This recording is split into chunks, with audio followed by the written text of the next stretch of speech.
In the history of the Hispanic civil rights movement, many battles had to be fought and won in order to be where we are today. One such struggle took place in the 60s, where Latino high school students from various states walked out of school demanding the hiring of more Mexican-American teachers and counselors.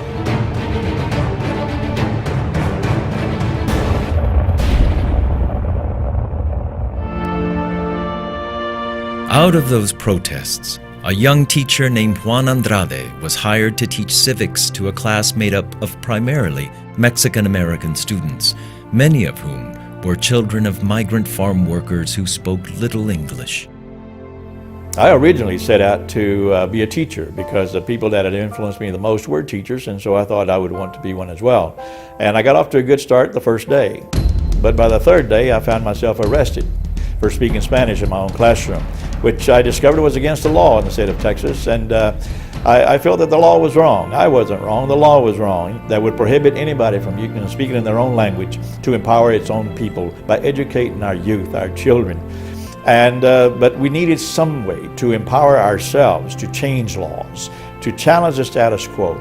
And that's what gave birth to this idea of USHLI, to put in our own community, create an institution that would empower our own community and to build leaders for generations to come. Wanting to do more, Juan writes a proposal to create an organization to empower Latinos. He seeks the help of 3 individuals, Hank Lacayo, Ray Gonzalez, and Willie Velasquez. Hank Lacayo was the political director of the United Auto Workers and social justice champion who strongly supported Cesar Chavez and the struggle of farm workers. He recalls meeting Juan Andrade for the first time. Here he is, a Mexican-American, PhD, I got those credentials, wearing cowboy boots and a cowboy hat, and kind of a funny Texas accent. But also, what really got me more than was his candor. This guy was really talking from the heart. Ray Gonzalez was a regional director for the National Council of La Raza, a young activist who had devoted his life to the empowerment of the Hispanic community. When Juan walked in, he comes in and he bounced through the room and he says, "Hi, how y'all doing? You know, my name's Juan Andrade." And I said, "Oh my goodness." I said, "So you're going to be joining me in Chicago?" And he goes, "Yes." And I said, "Well, what are you going to be working on?" And he told me the mission, and what came through was his passion and his commitment for our community, and that he was going to empower us and give us our voice. But the one thing that kept going over and over in my mind is, how is this guy with that southern drawl, how is he ever going to make it in Chicago? Willie Velasquez, who died in 1988, was the founder of the Southwest Voter Registration Education Project and one of the most respected activists of his time. And he also agreed to be part of Juan's dream. I remember our first conference many years ago, and where we thought that if we could bring 300 people together from coast to coast, from around the country, that it would be a huge success. And we were astounded when 674 showed up. And we were impressed with the reality of the situation. What really we were facing was the need to bring people together from around the country to empower ourselves, because there was a real hunger for empowerment, a real appetite for training, for leadership development. And that we knew that the conference, from that first one, that we had created something that would grow from year after year after year. And today, with over 200,000 have participated, we know that this is something that truly transformed the landscape across this country and our community. Over the past 35 years, the USHLI National Conference has grown beyond expectations, attracting over 6,000 present and future leaders to its yearly conference.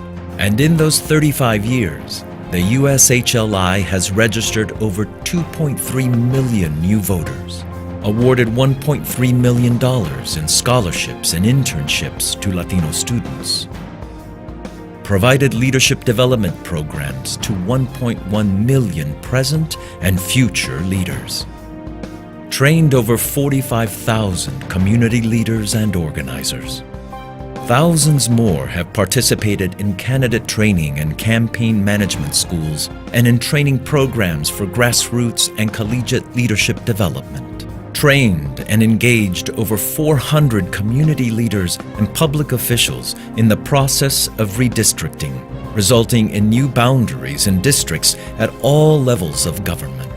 USHLI has published over 435 studies and reports on Latino demographics, more than any other organization in the nation, including the Almanac of Latino Politics.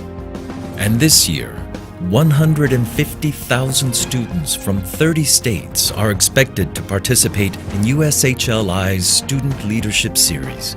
Over 635,000 students in middle schools and high schools have participated since 2011.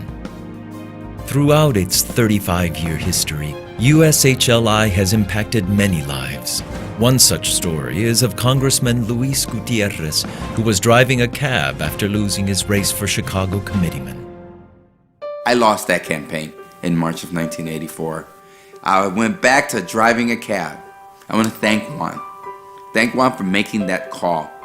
Thank Juan for reaching out to me and saying, "You ran a good campaign. I'd like to invite you to now become of a broader mission, getting people registered to vote, Luis. You changed my life. Thank you for mentoring me. Thank you for giving me that uplifting moment. And really, I don't miss driving the cab, Juan. Thanks a lot."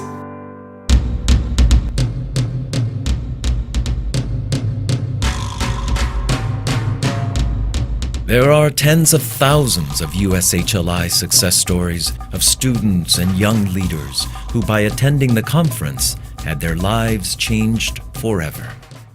I first became acquainted with USHLI and Juan Andrade when I was 11 years old at a community event in Joliet, Illinois. I was amazed by his message of giving back, empowering. Fast forward, received the internship, received the scholarship, attended every single conference since 7th, 8th grade, and became amazed by the amount of work that Juan was doing throughout the country. Juan, thank you so much for everything that you've done for me personally and for so many other students. It's been your modeling of servant leadership that has helped us become who we are. There's so many skills that we've gained through this conference and all of the programs that you put together.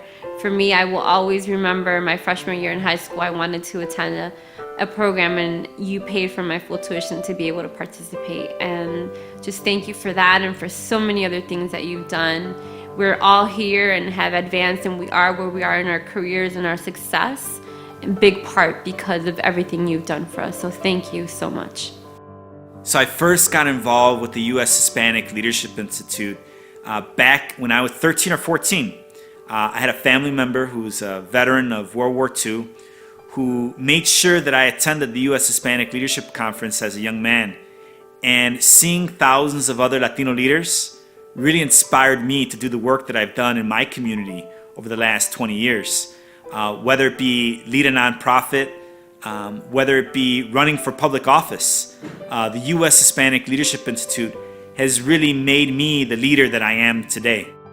I would like to thank you for so many things, for having a vision for this organization for our greater community, to have a place where young people can come and learn and believe in themselves and that they can be leaders for the future of the Latino community. I remember fondly looking out into the crowd and seeing those thousands of high school students and thinking, wow, I did this. You've built so many leaders throughout the 35 years, and I'm just overwhelmed that I am one of those leaders and that I could say I worked with Dr. Juan Andrade. Dr. Juan Andrade is the fourth of only 5 Latinos in history to be decorated by both a President of the United States for the performance of exemplary deeds of service for the nation, and by the government of Mexico for serving the Mexican and Mexican-American communities living in the United States.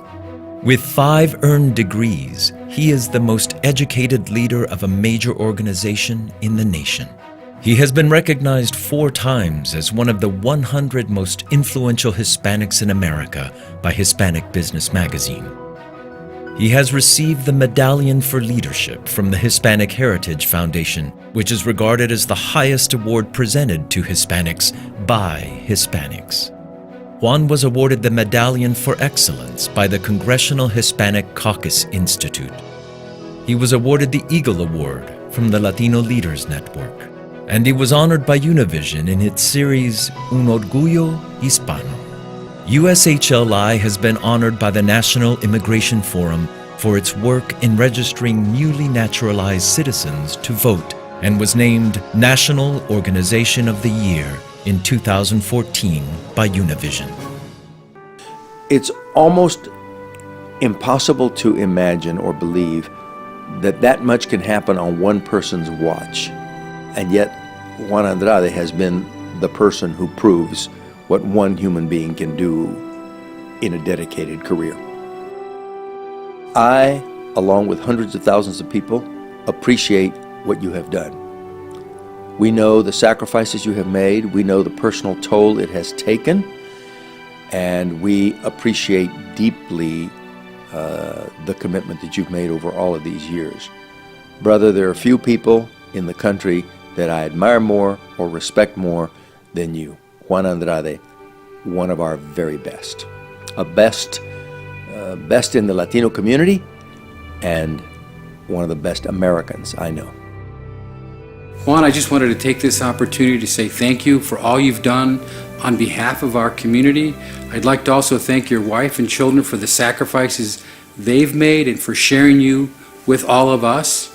And on a personal note, Juan, I just would like to thank you for taking me along on this wonderful journey of USHLI and all the great things that you've done. All the best, my friend. Man, I'm very proud to say that of all the things I've done in my lifetime, that was one that stands out. Numero uno. God bless Juan Andrade, and God bless the United States Hispanic Leadership Institute. Long live it. Long live it. There were people like Hank Lacayo and Willie Velasquez and Ray Gonzalez and myself who were the sole believers at the time.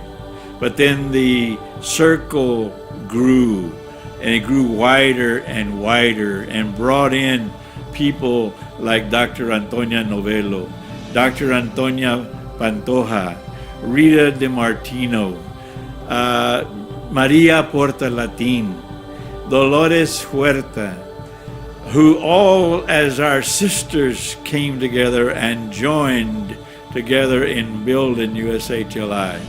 And others that came forward as well, like Jack Otero, Nelson Diaz, Damaso Seda. You know, people that many young people today may not ever have heard of, let alone met. But we built USHLI on the shoulders of these giants. There will always be a USHLI as long as there are people who have been reached, who have been touched, and who have been empowered by USHLI. We can all come together in a cross-generational manner to say, I am USHLI. Yo soy USHLI. Together we can all say, I am USHLI.